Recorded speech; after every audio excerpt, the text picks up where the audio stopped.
വർഷം 1998. ജപ്പാനിലെ ഇരുണ്ടതും മൂടൽമഞ്ഞിൽ മൂടിയതുമായ ഒരു പർവ്വത പട്ടണമായ യോമിയുമായിലാണ് കഥ നടക്കുന്നത്. അവിടെ വളരെ നിഗൂഢമായ ഒരു സ്ത്രീ ശബ്ദത്തിൽ 26 വർഷം മുമ്പ് യോമിയാമ നോർത്ത് മിഡിൽ സ്കൂളിൽ നടന്ന ഒരു കഥ വിവരിക്കുന്നു. കഥ ഇങ്ങനെയാണ്. 1972 ആ സ്കൂളിലെ 3ാം ഗ്രേഡിലെ 3ാം ക്ലാസ്സിൽ പഠിച്ചിരുന്ന മിസാക്കി എന്ന ജനപ്രിയയായ ഒരു വിദ്യാർത്ഥി പെട്ടെന്ന് ഒരു അപകടത്തിൽ മരിക്കുന്നു. എന്നാൽ ആ ദുരന്തം ഉൾക്കൊള്ളാൻ കഴിയാത്ത സഹപാഠികളും അധ്യാപകരും മിസാക്കി മരിച്ചിട്ടില്ലെന്നും അവൾ ഇപ്പോഴും തങ്ങൾക്കൊപ്പമുണ്ടെന്നും വിശ്വസിക്കാൻ തുടങ്ങുന്നു.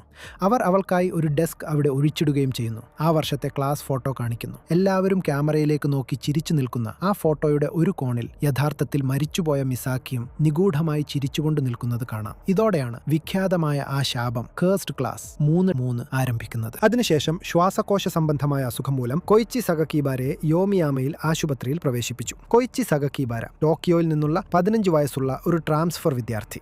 സ്കൂൾ സെമസ്റ്റർ ആരംഭിക്കുന്നതിന് തൊട്ടുമുമ്പ് ന്യൂമോതോറാക്സ് വന്ന് ആശുപത്രിയിൽ പ്രവേശിപ്പിച്ചതിനാൽ നിർണായകമായ ക്ലാസ് ഓറിയന്റേഷനുകൾ അവന് നഷ്ടമായി. സഹപാഠികൾ സ്ഥാപിച്ച കർശനമായ സുരക്ഷാ നിയമങ്ങൾ അറിയാതെ തന്നെ അവൻ ലംഘിച്ചു. അവിടെ വെച്ച് നിഗൂഢമായ ചോദ്യങ്ങൾ ചോദിക്കുന്ന 3 സഹപാഠികൾ അവനെ സന്ദർശിച്ചു. റൂമിൽ നിന്ന് പുറത്തു പോകുമ്പോഴാണ് ആശുപത്രി ലിഫ്റ്റിൽ ഐപാച്ച് ധരിച്ച ശാന്തയായ മെയ് മിസാക്കി എന്ന പെൺകുട്ടിയെ അവൻ കണ്ടുമുട്ടുന്നത്. അവൾ ബേസ്മെന്റിലുള്ള മോർച്ചറിയിലേക്ക് ഒരു പാവയുമായി പോകുകയായിരുന്നു. കൊയിച്ചി ഒടുവിൽ യോമിയാമ നോർത്തിൽ സ്കൂൾ ആരംഭിക്കുമ്പോൾ തന്റെ ക്ലാസ്സിൽ മെയ് ഒരു തകർന്ന മേശയിൽ ഇരിക്കുന്നത് കണ്ട് അയാൾ വളരെയധികം അസ്വസ്ഥനായി. അതേസമയം മറ്റുള്ളവർ അവിടെ ആരുമില്ലാത്തതുപോലെ പെരുമാറുന്നതായി അവൻ അനുഭവപ്പെട്ടു. കൗതുകവും ഉത്കണ്ഠയും നിറഞ്ഞ കൊയിച്ചി മെയ്യെക്കുറിച്ച് സംസാരിക്കാൻ ശ്രമിച്ചു. പക്ഷെ സഹപാഠികൾ അവളെക്കുറിച്ചുള്ള ചോദ്യങ്ങളിൽ നിന്ന് അവനെ പിന്തിരിപ്പിക്കുകയും ഒഴിവാക്കുകയും ചെയ്തു. സ്കൂളിലെ നഗര ഇതിഹാസങ്ങളെക്കുറിച്ച് ജിജ്ഞാസയുള്ള ആശുപത്രിയിലെ നഴ്സായ സനെ മിസുനോയുമായി അവൻ സൗഹൃദം സ്ഥാപിച്ചു. കൊയിച്ചി മെയ്യോട് ഏറ്റുമുട്ടുമ്പോൾ സ്വന്തം സുരക്ഷയ്ക്കായി തന്നിൽ നിന്ന് അകന്നു നിൽക്കണമെന്ന് അവൾ ഗൂഢമായി മുന്നറിയിപ്പ് നൽകി. ശാപത്തിന്റെ ഉത്ഭവം പങ്കുവെക്കുന്ന മെയ്യിൽ നിന്ന് കൊയിച്ചി ഉത്തരങ്ങൾ ആവശ്യപ്പെട്ടു. ഒടുവിൽ അവൻ തന്നെ ഈ ശാപത്തിന്റെ ഉത്ഭവം പങ്കുവച്ചു. 1972 മിസാക്കി എന്ന പ്രിയപ്പെട്ട വിദ്യാർത്ഥി മരിച്ചു. ദുഃഖിതരായ ക്ലാസ് ബിരുദം നേടുന്നതുവരെ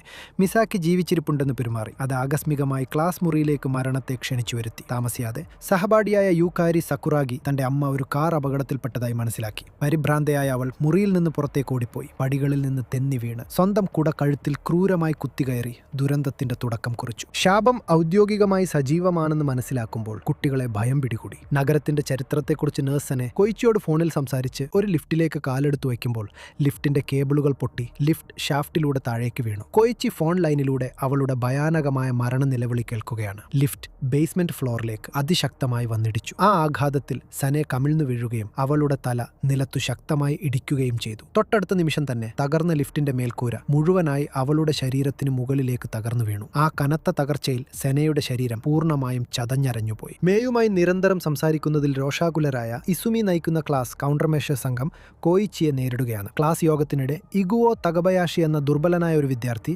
കൊയിച്ചിയോട് സത്യം പറയാൻ ശ്രമിക്കുന്നുണ്ടെങ്കിലും പെട്ടെന്നുണ്ടായ ഹൃദയാഘാതം മൂലം അവനും മരണപ്പെട്ടു. അവന്റെ മരണശേഷം ക്ലാസ്സിലെ അന്തരീക്ഷം ആകെ മാറി. പെട്ടെന്നു തന്നെ അധ്യാപകർ ഉൾപ്പെടെ എല്ലാവരും കൊയിച്ചിയെ അവഗണിക്കാനും മേയോട് പെരുമാറുന്നത് പോലെ അവനോടും പെരുമാറാനും തുടങ്ങി. ഇപ്പോൾ നിലവിലില്ലാത്ത കൊയിച്ചി ഒടുവിൽ മെയ്യുമായി ഇരുന്ന് തുറന്ന് സംസാരിക്കാൻ തുടങ്ങുകയാണ്. ശാപത്തിന്റെ സംവിധാനം അവൾ അവന് വിശദീകരിച്ചു കൊടുത്തു. എല്ലാ വർഷവും ദുരന്തം സജീവമാകുമ്പോൾ ഒരു മരിച്ച വ്യക്തി ക്ലാസ്സിൽ ചേരുന്നു. ഈ വ്യക്തിക്ക് അവർ മരിച്ചു എന്നറിയില്ല. അവരുടെ സാന്നിധ്യം എല്ലാവരുടെയും ഓർമ്മകളെയും സ്കൂൾ റെക്കോർഡുകളെയും മാറ്റിമറിക്കുന്നു. പട്ടിക സന്തുലിതമാക്കുന്നതിനും മരണങ്ങൾ തടയുന്നതിനും ക്ലാസ് ഒരു ജീവിച്ചിരിക്കുന്ന വിദ്യാർത്ഥിയെ നിലവിലില്ലാത്ത വിദ്യാർത്ഥിയായി കണക്കാക്കണം. ഈ വർഷം മെയ് തിരഞ്ഞെടുക്കപ്പെട്ടു. ഇപ്പോൾ കൊയിച്ചി 2ാമത്തെ നിലവിലില്ലാത്ത വിദ്യാർത്ഥിയാണ്. ഇരട്ട ഒറ്റപ്പെടുത്തൽ തന്ത്രം പരാജയപ്പെട്ടു. ക്ലാസ് സമയത്ത് സമ്മർദ്ദത്തിലായ ഹോം റൂം അധ്യാപകൻ മിസ്റ്റർ കുബോഡറ ശാപത്തിന്റെ സമ്മർദ്ദത്തിൽ നിന്ന് മുക്തനാകാൻ വേണ്ടി ഒരു കത്തി സ്കൂളിലേക്ക് കൊണ്ടുവന്ന് പരിഭ്രാന്തരായ വിദ്യാർത്ഥികളുടെ മുന്നിൽ വെച്ച് കഴുത്തിൽ ആവർത്തിച്ച് കുത്തി ആത്മഹത്യ ചെയ്തു. ഇല്ലാത്ത ആകർഷണം ഫലിച്ചില്ലെന്ന് മനസ്സിലാക്കിയ ക്ലാസ് നിയമം ഉപേക്ഷിച്ച് കൊയിച്ചിയെയും മെയ്യെയും തിരികെ സ്വാഗതം ചെയ്തു. ശാപത്തിൽ നിന്ന് മോചനം നേടാനുള്ള ഒരു വഴി കണ്ടെത്തുന്നതിനായി കൊയിച്ചി,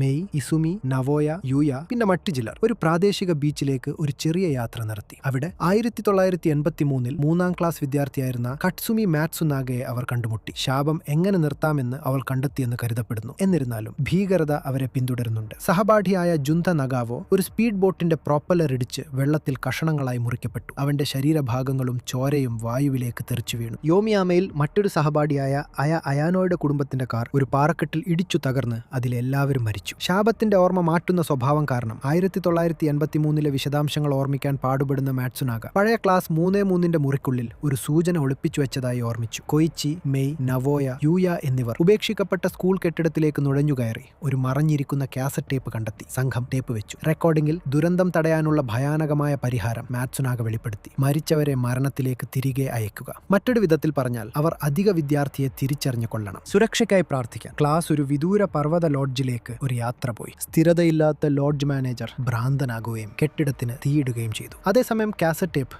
ആകസ്മികമായി മുഴുവൻ ക്ലാസ്സിലേക്കും പ്രക്ഷേപണം ചെയ്യപ്പെട്ടു. മെയ് അധിക വിദ്യാർത്ഥിയാണെന്ന് ബോധ്യപ്പെട്ടതോടെ രക്തദാഹിയായ ഒരു മന്ത്രവാദ വേട്ട ആരംഭിച്ചു. വിദ്യാർത്ഥികൾ ഭ്രാന്തമായ കൊലപാതക ഭ്രാന്തിൽ പരസ്പരം ഏറ്റുമുട്ടി. ലോഡ്ജ് തീയിലാകുമ്പോൾ സഹപാഠികൾ ചതയ്ക്കപ്പെടുകയും കുത്തപ്പെടുകയും ജീവനോടെ കത്തിക്കുകയും ചെയ്തു. ലോഡ്ജ് അക്ഷരാർത്ഥത്തിൽ നരകതുല്യമായി മാറി. എല്ലാ മരണങ്ങൾക്കും അവളെ കുറ്റപ്പെടുത്തിയ ഇസുമി മെയ്യെ വളഞ്ഞു. പക്ഷേ ഏറ്റുമുട്ടലിനിടെ വീഴുന്ന ഗ്ലാസ് കഷ്ണങ്ങൾ അവളുടെ ദേഹത്ത് തറച്ചു കയറി. കൊയിച്ചി മെയ്യെ രക്ഷിക്കുകയും യഥാർത്ഥ അധിക വിദ്യാർത്ഥി ആരാണെന്നറിയാൻ ആവശ്യപ്പെടുകയും ചെയ്തു. മെയ് തന്റെ ഐപാച്ച് നീക്കം ചെയ്തു. സത്യം വെളിപ്പെടുത്തി. അവളുടെ പാവക്കണ്ണ് മിസ് മിക്കാമി, അതായത് റെയ്ക്കോ അമ്മായിയുടെ മേൽ മരണത്തിന്റെ നിറം കണ്ടു. 1996 2 വർഷങ്ങൾക്ക് മുമ്പ് മിസ് മിക്കാമി, അതായത് റൈക്കോ, മുങ്ങി മരിച്ചിരുന്നു. പക്ഷെ അവൾ കാഷ്വാലിറ്റിയായി തിരിച്ചെത്തിയതിനാൽ കൊയിച്ചിയുടേതുൾപ്പെടെ എല്ലാവരുടെയും ഓർമ്മകൾ മാറ്റിയെഴുതപ്പെട്ടു. ഹൃദയം തകർന്നെങ്കിലും കൂട്ടക്കൊല തടയാനുള്ള ഒരേ ഒരു മാർഗമാണിതെന്നറിഞ്ഞുകൊണ്ട് കൊയിച്ചി തന്റെ പ്രിയപ്പെട്ട അമ്മായിയെ ഒരു പിക്കാക്സ് ഉപയോഗിച്ച് അടിച്ചു വീഴ്ത്തി അവളെ മരണത്തിലേക്ക് തിരികെ അയച്ചു. ഉടൻ തന്നെ ശാപം അവസാനിച്ചു. തീ അണഞ്ഞു. അതിജീവിച്ചവരുടെ ഓർമ്മകൾ തിരിച്ചു വന്നു. മിസ് മിക്കാമിയെ അവരുടെ സമീപകാല ഓർമ്മകളിൽ നിന്ന് മായ്ച്ചു കളഞ്ഞു. അന്ത്യത്തിന് സാക്ഷ്യം വഹിച്ച കൊയിച്ചിയും മെയ്യും മാത്രമാണ് സത്യം ഓർമ്മിക്കുന്നതിനുള്ള ഭാരിച്ച ഭാരം വഹിച്ചത്. മരണപ്പെട്ടവരോടുള്ള അമിതമായ സ്നേഹം കാരണം അവർ ജീവിച്ചിരിപ്പുണ്ട് എന്ന് വിശ്വസിക്കാൻ ശ്രമിച്ചതാണ്